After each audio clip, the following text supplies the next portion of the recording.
Depuis 5 heures ce matin, le chantier tourne au ralenti.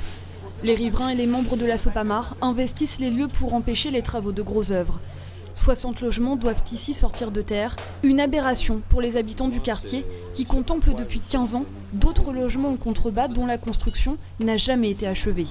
Nous avons plus bas, nous avons déjà plus de 200 logements qui sont en attente. Ces logements aujourd'hui sont squattés. On a eu des débuts d'incendie.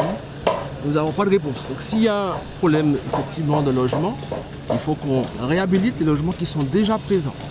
Le nouveau chantier occasionnerait d'autres désagréments, comme l'engorgement des routes pour sortir du lotissement et un manque de sécurité, dû au travail des grues actionnées juste au-dessus de leur toiture.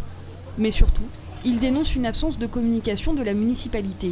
Les riverains ont des droits lorsqu'une construction est implantée, sans étude d'impact, sans enquête publique à l'endroit de chez eux. Ils sont en droit de s'adresser à la mairie, de demander le numéro de permis, de demander ce qu'il faut effectivement pour présenter leur doléance. La Sopamar relève quant à elle plusieurs irrégularités, un panneau de chantier placé trop en amont des travaux, ainsi que la présence d'une centrale à béton qui devrait faire l'objet d'une autorisation spéciale délivrée par la DEAL.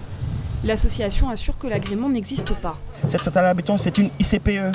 Ça veut dire que c'est une installation classée pour protection de l'environnement. Et à ce titre, cette ICPE doit justifier de plusieurs autorisations. On nous a confirmé non seulement qu'il n'y avait pas d'autorisation qui avait été donnée, mais aucune autorisation n'avait même pas été demandée. Présent sur le site, le chef de travaux se dit en règle avec la direction de l'environnement et redoute un arrêt total des travaux qui priverait d'emploi les 60 ouvriers mobilisés. En fin de matinée, un huissier de justice est venu constater le blocage du chantier.